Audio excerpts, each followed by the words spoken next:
So this Ivy League dropout wants to replace your doctor with AI. Meet Kian, and he started a genetics company in his bedroom. So this is Nucleus, Kian's company, and it literally does 1,000x more DNA sequenced than 23andMe and Ancestry.com. So I got a chance to have a conversation with Kian on the podcast today, and let me tell you that he is not afraid to make bold predictions on the future of healthcare. Do you think people will eventually live forever? I think we can. I think that it is probably true that aging is a disease, but I don't think insurance should exist at all. I think it's a cancer on the system. Everyone should have a doctor in their pocket, not just the lucky few. First thing I want to start is actually I got to hear you last night.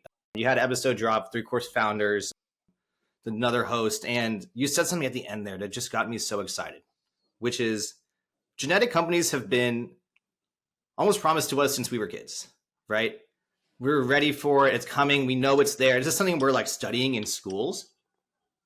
And I really can't name another company other than 23andMe and now Nucleus. That's a genetic company, right? And since then, Y Combinator, lots of funding. We have Waymo's in the street of San Francisco. We have multiple iterations of the iPhone come out. I would love to hear, you dropped out of college. You were at UPenn. Where is your mind at? Why did you decide to go this direction and what got it started? Yeah, it's a great question. I think you make a very sage point on the fact that you look at the innovation all around, right? You talk about whether it's, personal hardware devices, you talk about, ride sharing, you talk about different, today AI B2B tools, crypto companies. You see millions and millions and millions of dollars going to these different industries. Then you look at genetics and you think 23andMe got started 2006, right? Facebook around the time got the same started, right? There's been 200 different social media companies that have tried and gone, there's been like a bajillion M&As. Then you wonder, where the hell are the genetics companies, right? I mean, in terms of a Silicon Valley-backed consumer genetics company, really in the last 20 years, it was just 23andMe. And I think there's a lot of reasons as to that, and we can talk about why that might be. But I think if you look at genetics, you actually see something remarkable, which is one of the greatest technological decreases in cost ever.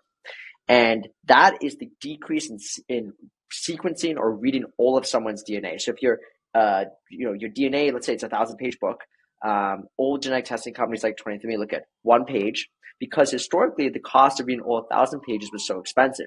It was, literally 10 million plus per sample.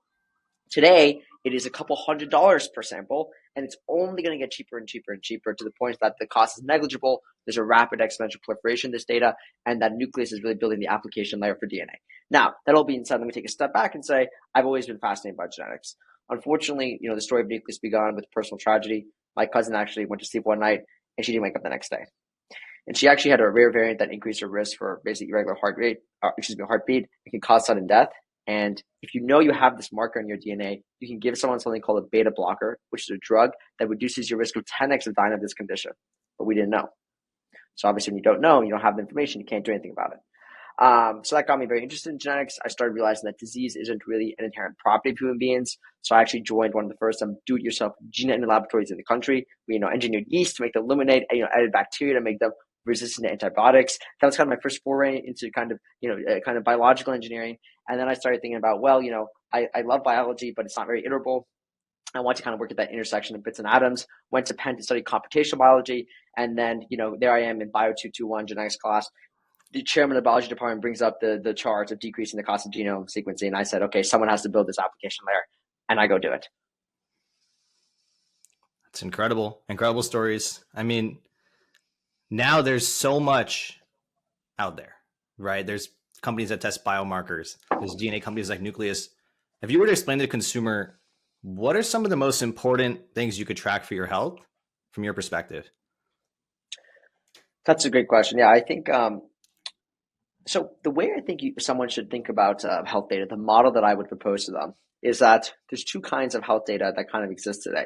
The first is owned by Silicon Valley. The latter is owned by basically diagnostic testing companies. Let's start with Silicon Valley. So in the Silicon Valley world, you could talk about personal hardware devices. I'm talking H-Sleep, Aura, Levels, Fitbit, Apple Watch. These are devices that gather kind of more surface level information about you, heart rate variability, calories burned, et cetera, heart rate, whatever. That's one kind of class of data. I call it APIable, right? So it exists somewhere you could call it an API and you could actually bring that data in. You could argue maybe it's approaching somewhat of a commodity. There's so many different kinds of devices that are all tracking this information.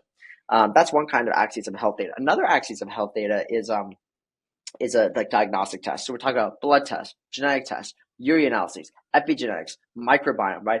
There's a series of different diagnostic tests that have gotten basically more accessible and cheaper and have been basically evolving with the changing consumer taste. So the great ambition of any consumer health enterprise is actually to integrate in the kind of personal hardware devices of Silicon Valley, which is kind of a real time, a little bit more, I would say, a little bit softer, fuzzier measures of your health with diagnostic testing.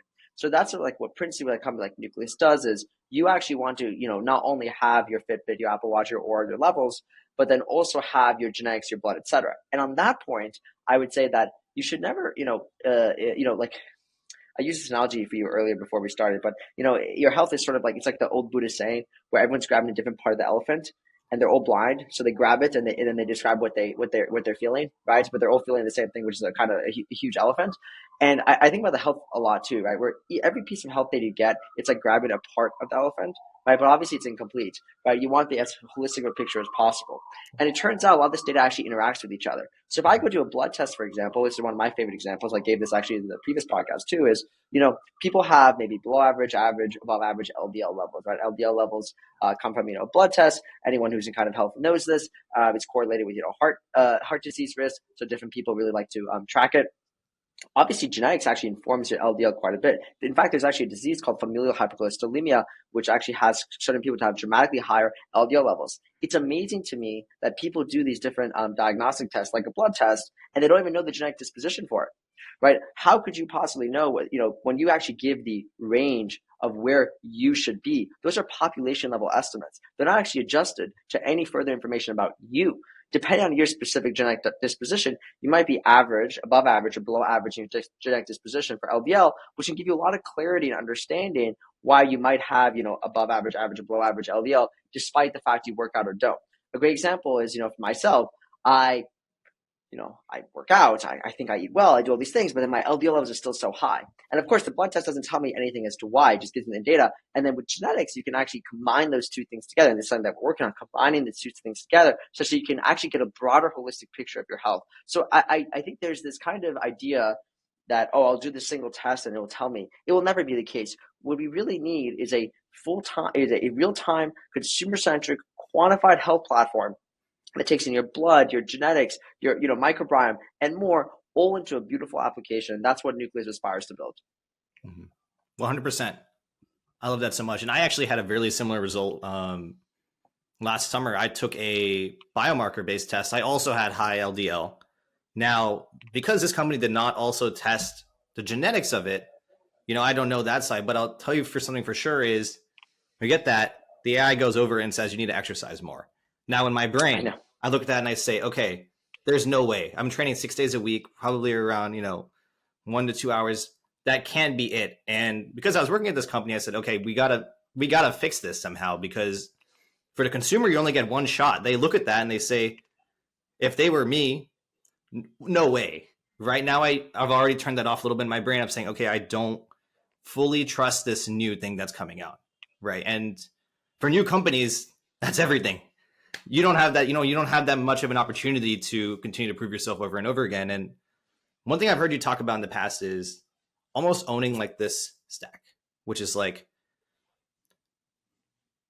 why can't a company, just like you said, with an API, integrate with DoorDash, integrate with 8 Sleep, integrate with— I said that. Take your genetics, take your blood, give it to DoorDash. I want a personalized diet. Why does that not exist? It should absolutely exist.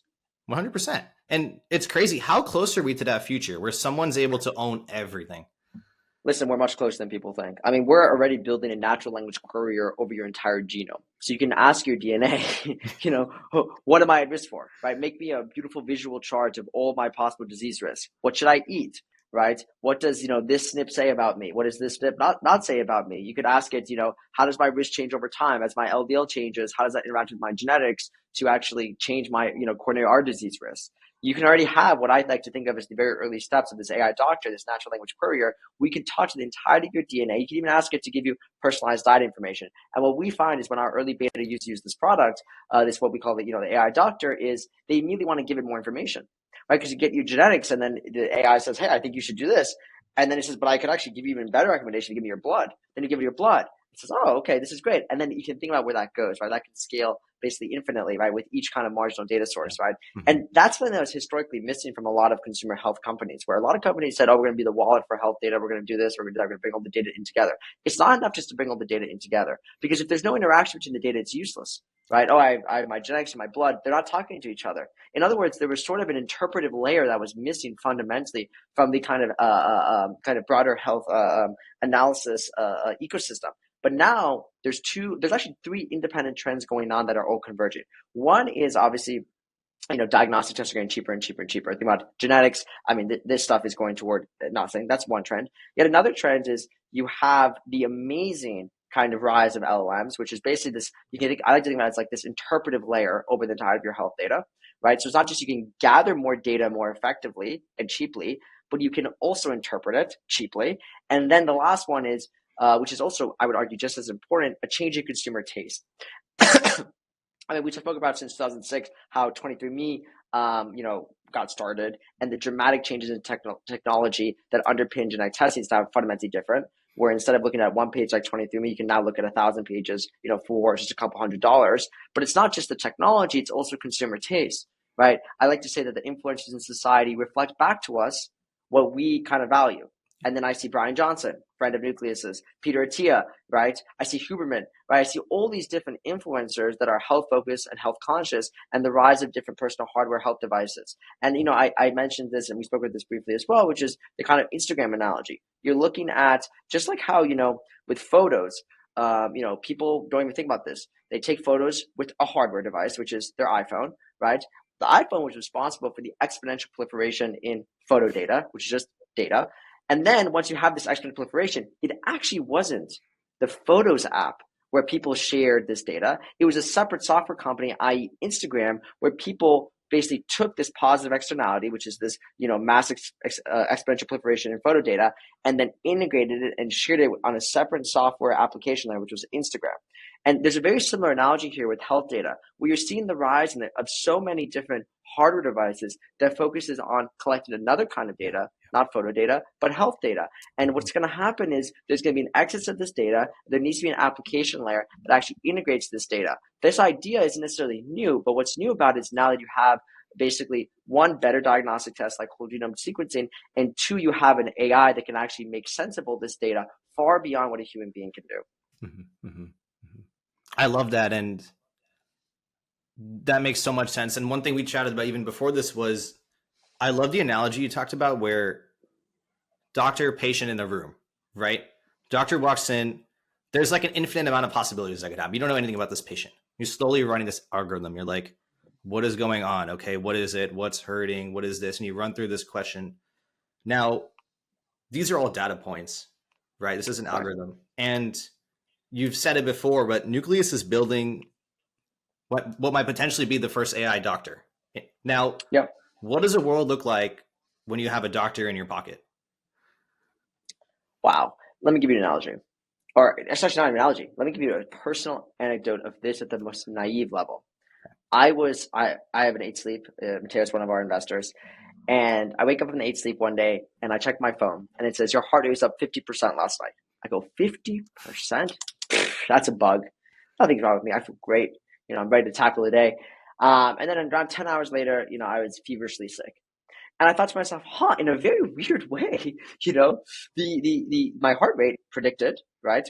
Probably pretty good. It would be a pretty good model if you actually independently tested it. Predicted my basically inevitable sickness. Imagine if in that exact moment, I had this little AI, kind of agent that sat on top and said, "Yo, Kian, man, your heart rate's really up right now. How are you feeling? How's this? Have you interacted with anyone that had COVID recently?" Maybe actually, my friend did. It's like, you should really go up the block to, Study MD, and actually, or when it's not Study MD, that's actually our physician network, right? Whatever, some clinic, and you should get tested for COVID or flu or whatever, right? You go get tested, you say, holy shit, I'm positive for this, right? Definitely shouldn't go to work. I should how to already start today before there's further obvious phenotypic signal, right? Taking care of myself. That is the future of medicine, and that's today. This is an example. What's really important to me with this example is I give you an example today. We're already kind of on a very small scale, but notable. There's by tracking my different kind of kind of molecular characteristics, however you want to characterize it, biomarkers, whatever you will. You can already start seeing how my care would be modulated instead of waiting for an obvious qualitative phenotypic signal, namely me coughing, maybe having some sort of pain in my abdomen, whatever it is. Instead of waiting for that, there's actually always a molecular basis to every single disease, every single infection, every single whatever physical sensation. And the entire theory, if actually what people are describing when they talk about precision medicine, is that you can basically collect enough data that you can flag molecular abnormalities prior to phenotypic signal, which will shift the entire healthcare system from the sick care system to a preventative-based system. That is actually what precision medicine is about. And if you see like the earliest people who did this, you can actually find very consistent examples of them identifying molecular abnormalities that actually is an indication of disease, and letting that person, as we know with cancer, for example, the earlier identified cancer, your chances of survival, skyrocket, right? It actually enables you to far more effectively avoid disease. I'm referring to, there's a really old Atlantic article. Maybe it's not really old. Maybe it's just a couple of years old. It was called the Measured Man. I recommend people go reading that. It was about very early examples of people trying to do this and what they found. Highly recommend people go read that article. That is kind of always in my mind what we're doing. And also, obviously, we're productizing it too. It's not enough to just do it in a physical plane. We need to build software that does it, because software is so much cheaper. It's so much cheaper and so much more mass accessible. There's no point in giving people extreme. I mean, like, don't get me wrong. I think the longevity clinics are great. I think kind of more higher end care is great. That should exist. But you have to wonder, we want to build a product for everyone. Everyone should have a doctor in their pocket, not just the lucky few. Mm-hmm. 100%. It's democratizing, right? Just like private limo drivers. Now it's Uber, right? You could call an Uber anytime, right? Exactly. There's this slow transformation happening where we're taking things that are available only to the top, bring it to everybody. Now, all of these things are out of pocket so far, right? You pay for Nucleus, you pay for Superpower, you pay for biomarker companies, you pay for an 8 Sleep, you pay for Aura, pay for Whoop. What does the future of health insurance look like when things are out of pocket and as things get cheaper? This is sort of one of my more radical takes, but I don't think insurance should exist at all. I think it's a cancer on the system. I think anytime there's a system set up where they're serving everyone except the customer, there's a fundamental problem. And right now, unfortunately, that's healthcare. People build products for doctors. People build products for insurance companies, right? People build products for healthcare administrators. So I read recently that 25% of the expenditure on healthcare in the United States per year, 25%, $1 trillion, $1 trillion. I mean, like, people should stop and think about that for a second. $1 trillion goes toward health administration. What? That's crazy to me. Like $1 trillion. It makes you genuinely wonder. It makes you like question my entire worldview of everything I know about healthcare, because I'm like, that is such a massive inefficiency. Like I almost tweak out. I can't even grasp that number. $1 trillion on health admin, right? And that's largely because, I would guess, but I imagine it's because of the insurance companies, right? But what health administration is going on here, right? If you talk to any doctor, my dad's a doctor. If you talk to him, he says, I love helping my patients. He's an ophthalmologist, an eye doctor. He says, I love helping my patients. Nothing makes him happier in the world. Truly, the work he does is, he literally cures people from going blind. That's pretty amazing. He hates the insurance companies. And this isn't just my dad. He says the greatest cancer to the entire healthcare system is the insurance companies. They're trying to stiff everyone. They don't take care of patients. They don't, they're horrible. They deal with doctors horribly, right? They're way in over their head in their ability to they know how much power they have, and they mercilessly use that power. They actually suppress innovation. If you think about whole genome sequencing, right? No diagnostic test like a whole genome test. It's the frontier of medicine. They will only cover a whole genome test for a patient if it's a baby that was just born that has a disease where no one has any clue what disease it is. In other words, the baby's on the verge of dying, very tragically, and And then the insurance company's like, oh yeah, we'll cover this test, I guess. I mean, oh, we're forced to. Like, it's crazy. It's crazy. I mean, it's almost like criminal. Like, this is why, honestly, I'm very happy about thinking about how do we make the government operate more like a startup, right? Recently, we went viral for the, Jake Paul, Mike Tyson fight, which I'm sure you saw, where we put, Make America Healthy Again on our hat. For us, what does that mean? That means making the government operate like a startup. That means getting rid of $1 trillion in health administration. That means bringing the same expectation of efficiency that we have in startups, efficiency in serving the customer, bringing that to the healthcare system, which is desperately needed of it. We're all right now like fishes in water. We're swimming around and, the water is the terrible, terrible healthcare system. We're completely desensitized to how bad it really is. And so part of my ambition at Nucleus is, hey, how do we actually build again, I don't want evolution in the healthcare system. I want revolution. How do we build a system that completely supplants the entire regulatorily medical complex, right? That is, I think, ultimately hurting patients. That's what I want to do. And I don't want United Healthcare to be part of it, frankly. I don't think United Healthcare should exist. 100%. Man, you got me riled up. There we go. I mean, right? 100%. You're gonna get a lot of people out of their seats. These people are driving. These people are pumping their fists. They're getting so hyped. I mean, and I want to double click into that hat because, man, talk about growth hacking. Oh my God. Now I want to hear about. So we spent a lot of time on health, but this question is going to be health and also Kian, the CEO of Nucleus. Talk to me about the vision behind that hat, right? How did you guys come up with that? Why did you pick that phrase? And why do you think it did so well across the internet? Because that did fantastic. Talk about growth hacking. Yeah, first off, I would say, just a bit of his context. Recently, we sponsored Jay Leon, at the Jake Paul, Mike Tyson fight. Jay Leon wore our hat, Make America Healthy Again, with a, nice Nucleus logo slapped on top of it. Hat went viral. I mean, we had a perfect shot on the Netflix live stream. By the way, go on Netflix, watch it. It's actually the coolest thing in the world. I mean, at the event, we were at the event. I was at 10 out of 10 in terms of adrenaline. You can see I'm excited right now. Imagine me 10 out of 10. Oh my God, I was bouncing off the walls of the stadium in Dallas. But yeah, we did this with Jay Leon. He goes up there. We have a nice shot. It goes completely viral on Twitter. And we actually released a Medium blog post. I encourage people to go read it. Actually, right before the fight. And the Medium blog post is explaining why we put Make America Healthy Again. And for us, again, it's about bringing the startup energy to the healthcare system. It's about actually prioritize what matters in healthcare. If you look at the United healthcare system today, I already spoke about the $1 trillion in admin, so I won't go over that again, but that's obviously crazy. You're talking about a crisis in chronic conditions, right? Heart disease, cancers, right? Even asthma. You're talking about a complete crisis where millions of people each year die of these common diseases, right? I think the statistic is like 4 times as many people died of, these chronic diseases than died of COVID the year of, I think it was 2021 or 2022. Think about that. We shut down society for COVID. I mean, you can again, politics aside on COVID, we shut down society because we thought it was, absolutely horrible and abhorrent to the population health. Now think about 4 times as bad as COVID every year. No one bats an eye. This is a crisis. And because it's such a crisis, it requires extreme action, right? Mm-hmm. Extreme problems require extreme action.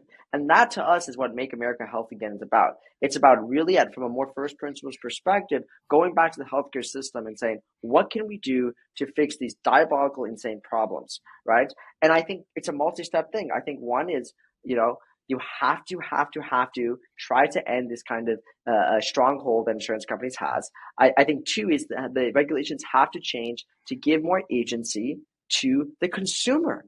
I mean, Nucleus is available in all 49 states except New York. I love New York. I'm from Brooklyn. I'm in Soho. This office right now is in Soho. We're contributing to the New York State economy. So if any New York governor or official is watching this, please don't mistake what I'm saying. I love New York. I'm trying to help the city as much as possible. It's my home. Why the hell can someone in New York not order our genetic test? Because of Byzantine, bizarre, unnecessary, onerous regulations. It is a swab in someone's cheek. We have physicians. It's a physician order test. We're HIPAA compliant. We're CLIA certified. We're CAP accredited, which is enough for all other 49 states. We have genetic counselors on hand that can consult patients once they get their results. We also have a beautiful portal that explains all the results. And if that's not enough, we give every patient physician results that they can download, take to their doctor. And you, as 10 million plus people in New York, you can't even order a genetic test. And by the way, this isn't a drug. This isn't like you have to order Adderall or something, or this isn't like, oh, I want some sort of implant, right? I get if it's an implant or something, maybe it should be more regulated, right? Someone shouldn't just like, inject themselves with something. This is a swab that they put in your cheek. Okay, you go, put it in the tube, and you send it to a lab. That's the entire process. And then we give you information too. We're not even like, oh, take this drug. We give you information that then you can use to improve the entirety of your healthcare for the rest of your life, right? And a lot of these conditions, it's not like, oh, even if you have a BRCA variant, life-saving information, but still information that you'll use over the next, if assuming you're relatively younger, let's say you're a 30-year-old, right? That's not something that's going to necessarily immediately when you're 30 years old, you're going to go do some sort of acute downstream step, right? Maybe you should get a double mastectomy, maybe you shouldn't, but the point is that you have some time to deliberate that over. My point is, it's not like it's in the vast majority of cases. There's some exceptions to this, but I just want to say the vast majority of cases, it's not like, oh, this exact moment, the second I get this test result, right? I have to go do this thing. It's actually a risk assessment. If anything, it gives you so much information armed earlier on that you can use for the rest of your life. So all these arguments and all these things considered, it is mind-boggling to me. Someone can't even order their own genetic test. I mean, you have to wonder what kind of society we live in where if it's my body, I can't even take a swab and without some government saying I can't stick a swab in my cheek.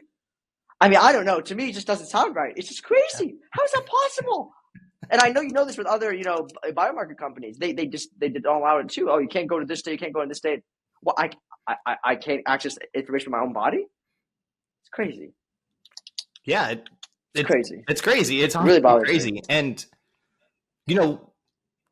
I saw that. I was very surprised because I think your company is based in New York, correct? And we're based in New York. And you're from Brooklyn. You say you're from Brooklyn. I'm from Brooklyn. I saw that, and that's actually my next question, which is this: we've seen this summer, actually. Interestingly enough, the comp we just gave you right before this talk was you remind me a lot of Elon, right? But this summer, now, this fall, this summer, up to this election cycle, we saw Elon go from he's this dude in Silicon Valley, just absolutely crushing it, whether people, whatever they think about him outside, but let's look at his output. He's done some incredible things on a technology front. He's now in this political arms race. He's going out there and he's doing great political things. Now, we look at the roadmap of that, and there was actually a long history between him and the government, right? And there was also a time in which all of the things he's been doing, SpaceX, Tesla, etc., and them being almost attacked by all kinds of government agencies, and essentially having these kind of intertwined where it's making it difficult for him to actually innovate. Now, I'm curious, you're so special because you have an incredible vision of what's next, and you also have an incredible execution now. I'm really curious, as Nucleus continues to grow, are you worried at all about anything you're going to have to toggle with the government? Look, I think that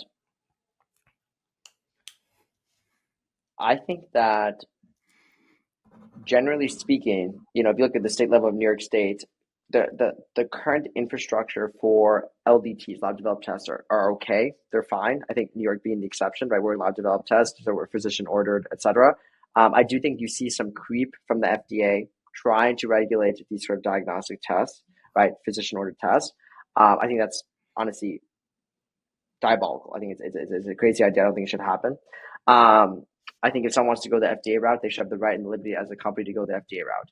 If they don't want to go the FDA route, they should obviously have the ability to bring to market their test faster. If every test has to go through the FDA, you're going to see dramatically less innovation. You're going to see dramatically less information in the hands of the people. And ultimately, it harps back at this idea of an intense, excessive, and I think ultimately, excessive is a good word, paternalism by the government, right? By the government and maybe even arguably the broader medical establishment, right? There's way too much parenting. Oh, you shouldn't get this. You should get this. This is too dangerous for you, right? There's this very much this attitude, you don't know, right? And I think when you think about what Elon is trying to do with the government, it's ultimately, I think, making the government more efficient is an issue that's all American people can get behind. I mean, a good example of this is like if you look at Twitter, right? I saw people tagging the administration and then them saying, yeah, the administration got back to me and, they're going to consider this policy. I mean, you can love the administration and hate the administration. That is, I think, how government should be run, right? It's similar to when someone pings customer service. I get every single customer service email. I'm checking every single customer service email. Okay, every single one, because that's how you run an enterprise. That's sort of kind of true capitalism is your name and what you do and your craft and your creation. You're responsible for all of it, and it's your job as the founder, it's your job as the president, whatever leadership position is, to make sure that everything happens in your organization is your responsibility. And excessive bureaucracy is your problem. It's your problem. It's like bringing in a CEO to it's like, a PE fund takes over a company. You bring in a CEO, and then it's very clear that there's unnecessary negligent spending, and they don't do anything about it. That would never happen. The first thing they do is they cut, whatever, 80% of people, as Elon did for Twitter. And you have to imagine, why does that not happen to the government? So all this being said, I think the regulations today are okay. I think the FDA is trying to kind of creep a little bit more, and I have to wonder whether that's actually good for the customer, because we want to better serve customers. All lab developed tests want to better serve customers. It's hard to even order a blood test, as you know. I mean, I know there are large companies you and I both heard of that if I go try to order a blood test, I can't even do it. I have to travel to a different state, which is crazy. A blood test? I mean, what do we think this is? It's baffling to me. And to have a proper realization of the AI vision future of healthcare, you need to have the corresponding government willing and wanting to lean into innovation. And, that's what I think, we're definitely excited for that. 100%. And I love how you said this is an old tweet of yours. Startups focus relentlessly on the user, but for healthcare, knowing the customer means knowing each patient down to their DNA to deliver targeted care that prevents diseases instead of treating symptoms. I love that. Was great. 100%. I've heard you talk about, you have a Slack channel at Nucleus called Ship and Sell, right? Wow, you've done your diligence. Yes, we do. Ship and Sell. I appreciate it. Is that the most active channel? Is that the main one? Oh yeah. I mean, there's a lot of theories on what channels. I feel like I told the team, can we put everything in one channel? And I don't know, is it working? It's working, I think, pretty good. I mean, I like the Ship and Sell channel because it's kind of this focus. It's you're either shipping or selling, and if you're actually doing anything else, you have to wonder, should it go in any channel? If it's not in the Ship and Sell channel, what are you really doing? So I put it, and I'm trying to clean up Slack even more, so it's even a smaller number of channels. I just want, to me, there's something more important than focus and intensity, right? Everything should be done as fast as possible. And, for the customer, especially, everything should be done as fast as possible. And we should always strive to just ship more and more and more, because action produces information. But yeah, you were going to ask a question. No, so please go ahead. Oh, definitely. No, I love that. And I mean, it's apparent. I mean, I think I've seen a Twitter post in the past about how you literally challenge any startup to a shipping contest because that's good. So fast. So, I mean, open invitation for anybody. Listen, let's. I want a startup to challenge us. I'm willing to. If there's another founder listening to this, okay, I'm willing to put a leaderboard up. And the thing is, it's a little bit hard to measure these things because it's the second you start measuring something, it ceases to be a useful measure. But there's something to, maybe we could have some independent party, and maybe this is too complicated, but maybe have some independent party judge what's a material feature for the respective software, and then see how much in over a 3-month period, how many material features are shipped for that respective software. Again, it's not gonna be a perfect comparison, but and then hey, bring in all the FF portfolio, bring in the 776 portfolio, right? Let's run this. It'll be fun. 100%. Now, I've heard you describe Nucleus as, right now, what's there with Nucleus is it's almost like Amazon is starting with books, right? Now, as we look at this Kian roadmap, what could people look forward to specifically from Nucleus, and what should they have on their radar for what's coming? So that's a great question. So in the short term, we're adding 600 diseases to the platform. So if you're a Nucleus premium user, you can expect 600 more disease analyses to be added in. Very fast following that is we're adding carrier screening. So you'll actually be able to identify if around 70-80% of our customers if you have a marker where it doesn't impact your own health, but could dramatically increase your child's health if your significant other is also a carrier. There's no reason why we shouldn't do population testing for preconception screening. For some reason, it doesn't exist. We're introducing genome-wide carrier screening, so every single person can know if they're a carrier for this marker. I actually learned I'm a carrier for 2 markers I actually didn't even know, and it was crazy to me. It was amazing. I was like, oh my god! And I immediately, if I ever date someone in the future, I want them to get tested right away, because I gotta know, are we gonna, God forbid, if we're both, carrier, I might have to say, listen, this isn't gonna work out. And I'm serious about that too. I'm not even kidding. I'm 100% serious. That's coming out. We're going to be launching the AI natural language query of your genome, right? I think Q1, ideally, next year is the goal. That's coming out. We're going to be adding pharmacogenomics, how your DNA affects your metabolism of drugs, what drugs work better and worse for you. Again, it's amazing this information is not, people don't know it. I mean, it's all out there, but you don't know. I mean, it's crazy to me. That should obviously inform you for the rest of your life, what drugs work more effectively for you. We're actually going to be building a procreation simulation, which I don't want to talk more about, but you can imagine what that means, simulating babies end to end. Then, of course, we're going to be doing other fun stuff where, we're about to actually announce our acquisition of my friend's company. I don't want to talk more about that either, but you'll see that there's going to be really fun health integration with data. So there's a lot of stuff on the roadmap, and we will be shipping like absolutely crazy and better serving customers, not only to the end of this year, but then Q1, baby, next year. Whew, 2025 is Nucleus' year. Watch out. There we go. I love that. And man, just so people know, because I thought that was incredible. How much data does Nucleus release compared to 23andMe? It's 1,000 times more. We analyze 1,000 times more data. Right. And I thought that was just incredible. By the way, it's literally on I love how you guys highlight that on the website, because the first thought that comes to everyone's head is, well, 23andMe has been here forever. What the heck is going on? Something we've touched on completely. And I love another hot take of yours here, which is, as we are continuing to measure and get better and new companies like Nucleus are popping up, do you think people will eventually live forever? And also, how close are we to that right now? I think yes. I think we can. I think that it is probably true that aging is a disease. And also, I mean, there's also this philosophical question of like, how physical are we, right? Like how physical are we really? Because I mean, when someone dies, their body's still there, but then there's like the soul, right? I mean, I think there's a soul. We can now we can get to that topic. That's the next podcast conversation. But I do think with enough data, if you actually look at the kind of life expectancy of people, what you see is that it's gone up and up and up post-industrial revolution, right? It's dropped slightly during COVID by a couple of years, but I think it's around 78 years maybe in the United States. There's no reason why can't that trend continue? I mean, one thing I always like to think about is there are people who there's already a variation of what people live to, right? Obviously, life expectancy is like an average. There's someone who's 130 years old, maybe even older. I don't know how old the oldest person in the world is, but I imagine they're 130, 140, 150, right? So we know it's physically possible, right? So already it's like, where's the upper bound? We're clearly not on the upper bound in terms of the average. So we already know there's a lot more room to go. And if you had told someone probably back in the day that, living to maybe they would die of some sort of, bacterial infection because there wasn't antibiotics. If you told someone that, instead of living to 20, they're going to be able to live to, 100, that would sound fantastical.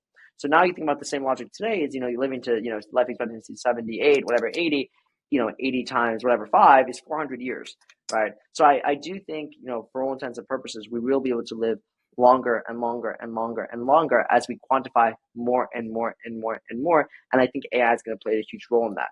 Living forever, I think, is going to require more sophisticated molecular hacks, if you will. But I also think those are going to come too. I mean, if something can kind of, there's already examples in nature of different organisms that can kind of, rebirth itself in a way, right? So you have to wonder, if these different organisms can do that, could we kind of catalyze the same thing in humans? I definitely think there's something there. And I think if you look at AI, it's a lever on all research. So it's not just that AI is going to make it that health's better because we can quantify more and it's an interpretive layer. It's also that's going to help push the scientific frontier faster and more aggressively, which inevitably will lead to different treatments, molecular hacks that will actually enable us to live longer. So this is all my kind of thinking on this. 100%. I love that. And now for the people listening to this, I guarantee you the first question in their head at the end of this is, well, I think Kian's a great PhD. Now, Kian was you dropped out of college during COVID, and I thought you had one of the most incredible stories between the time that you dropped out and now we see you today. I would love to hear, for people who are also on this path where they're also building, but also the fact that you've done something that we may not ever see happen again, which is you built a genetics company in your bedroom, right? I would love to hear, tell me about that story, things that stand out. I would love to just hear what happened during that time. What was going on in your mind? It was honestly the best and worst year of my life, for sure. Because, I speak about this at the Three Course Founders podcast too. It's like you're in your bedroom. There's no familial support. There's no mentors. Okay, it's not like you're in a lab. There's no lab. There's no friends. It's COVID. You're locked up. No one actually knows what you're doing because I actually lied to my parents what I was doing. But that's the whole thing. Right? I had foundations in CS and statistics and genetics, but I have no idea how to actually build the application there for genomics. I mean, obviously not. I don't even know if it should exist, right? One thing is when you go into a classroom, someone says, here's the curriculum, and you study within the curriculum. I had to both make the curriculum and then study within the curriculum. Okay? Extremely hard task. That all by yourself and have the complete faith that this is, spending 12 hours a day on this is, going to lead to the fruits of your labor. I mean, you're talking about a startup that was built. It's funny, an investor earlier asked me today, they said, when did Nucleus start? I said, well, it depends when you start counting, because really it started March 2020. And because I was on the grind, but then, it was officially incorporated March 2021. And so this isn't some 2-month sabbatical. People don't understand this. It's not, a lot of startups have started where people raise money, 100K, they work 2 weeks, they raise 100K or something, or maybe they, spend 2 months, I don't know, like in a hacker home or something, and then, they raise some money. This was, a year, heads down, by myself, filling in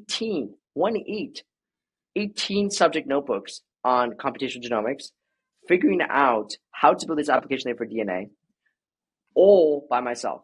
There was no co-founder. There was no capital. There was no mentor. There was no one except my own thoughts and honestly, God. So when you think about it from that perspective, you realize there's this almost Thoreauian component to this of going to the woods and getting to the brink of insanity. And then having to go from that to then actually raising capital and then scaling up an enterprise to be both very sufficiently investigative, but also very enterprising. I mean, it requires such an extraordinary skill set. And I think that, I'm very grateful today that we have an amazing team. We have an amazing group of investors, because ultimately a startup is much more than one person. So a founding story might be about one person, but, I wrote an essay at the time. It was called A One-Man Revolution.